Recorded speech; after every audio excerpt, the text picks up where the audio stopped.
ఓం శ్రీ గురుభ్యో నమః. ఓం శ్రీ మాత్రే నమః. ఈరోజు కర్మలు, వాటి ఎన్ని రకాలు, అవి ఏమిటి, వీటి వృత్తాంతం గురించి కొద్దిపాటి పరిచయం మాత్రమే తెలుసుకుందామా. మరి కర్మలు 3 రకాలు: ఆగమ్య కర్మం, ప్రారబ్ధ కర్మం, సంచిత కర్మ. మొదటిది సంచిత కర్మ. సంచిత కర్మ బ్యాంకులో రిజర్వ్ అకౌంట్ లాంటిది. ఒక విషయం అర్థం చేసుకోండి, మీరు శరీరాన్ని తీసుకోవడం, భూమి మీదికి రావడం వంటిది మొదటి దశ. ఇది మొదటిసారి కాకపోవచ్చు. ఇంతకు ముందు కొన్ని వేల శరీరాలు మారి లాస్ట్కి జన్మ తీసుకొని కూడా ఉండవచ్చు. అన్ని వేల జన్మలలో మీరు చేసిన ఆలోచనలు, పనులు, మాట్లాడిన మాటలు, తీరని అనుభవాలు, తీరని కోరికలు, అవన్నీ లోతైన సంస్మారాలుగా మీ లోపల ఉంటాయి. వీటన్నింటినీ కలిపి సంచిత కర్మ అంటారు. నేను బ్యాంక్ అనగానే అది మీ డిపాజిట్ అనుకోవద్దండి, అది అప్పు మాత్రమే. ఇది తిరిగి తీర్చవలసిన బాకీ లాంటిది. రెండవది ప్రారబ్ధ కర్మ. ప్రారబ్ధం అంటే మీరు సంచిత కర్మల నుంచి కొన్ని కర్మల్ని తీసుకొని వాటితో ఈ శరీరాన్ని పొందుతారు. ఆ తర్వాత ఈ శరీరం ద్వారా వచ్చిన కర్మలని పూర్తి చేసుకోవాలి అని నిర్ణయం తీసుకుంటారు. కాబట్టి ప్రారబ్ధం అంటే మీ రిజర్వ్ అకౌంట్లోని సంచిత కర్మలలో కొన్నింటిని తెచ్చుకొని ఈ శరీరంతో భూమి మీదికి వస్తారు. అదే ప్రారబ్ధ కర్మ. మూడవది ఆగమ్య కర్మ. మూడవది అన్నింటిలోనూ మహా చెడ్డది ఆగమ్య కర్మ. భూమి మీదికి వచ్చాక కొత్తగా మీరు పోగు చేసుకునేదే ఆగమ్య కర్మ. మీలో వచ్చే కొత్త ఆలోచనలు, కొత్త పనులలో, కొత్త మాటలలో ఈ కర్మల్ని పెంచుతారు.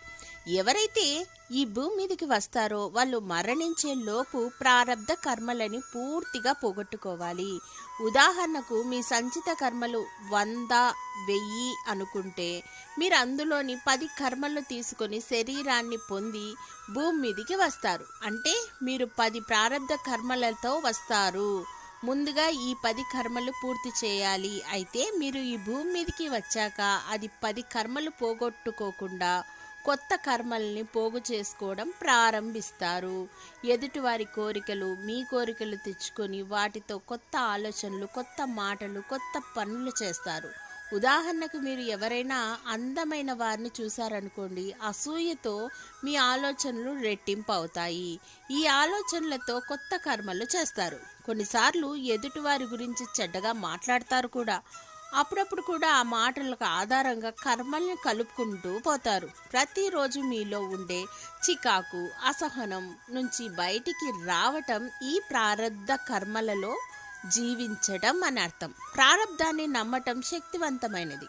ప్రారబ్ధాన్ని పూర్తి చేస్తే మీలో చికాకు తగ్గుతుంది. ఉదయం నుంచి రాత్రి వరకు మీతో మోసే చికాకు, అసహనం అనేవి ఆగమ్య ఇచ్చిన బహుమతి. నిద్ర లేచిన దగ్గర నుంచి నిద్రపోయే వరకు మీకు అసహనం, చికాకు ఉంటాయి. మనకి ఎవరో ఒకరు ఒక చిన్న తప్పు చేసి దొరికారు అంతే, వాళ్ళ మీద విడుచుకుపడతాం చూడండి. మనం దానికోసమే ఎదురు చూస్తూ ఉంటాం. మనం ముందుకి ఎవరు వస్తే వారికి మన దీవెనలు తప్పవు. ఆ చికాకుకి కారణం మనం ఆగమ్య మీద కేంద్రీకృతం అయ్యాము అని అర్థం. మనలో శక్తి, మన అంతరంగం ప్రారబ్ధం మీద ఏకాగ్రతను నిలిపితే మనం మనలో అసహనాన్ని, చికాకుని మోయం. అంటే మనం పని చేయం అని కాదు, మనం మన పనిని చక్కగా చేస్తాం, కానీ మన ప్రారబ్ధం మీదే ఉంటాం.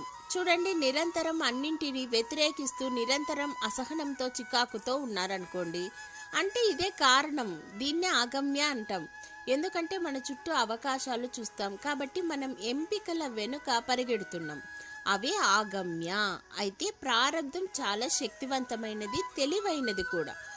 అన్ని మర్చిపోతున్నాం. ఈ ప్రపంచంలో 2 రకాల మనుషులు ఉంటారు. అందులో కొందరిది అంతరంగం ఆగమ్యం మీద కేంద్రీకృతమై ఉంటుంది. రెండవ రకం ప్రారబ్ధం మీద ఉంటుంది. ప్రారబ్ధం మీద ఉన్నవారు విరామంగా తెలుసుకునే తత్వంతో గడుపుతారు.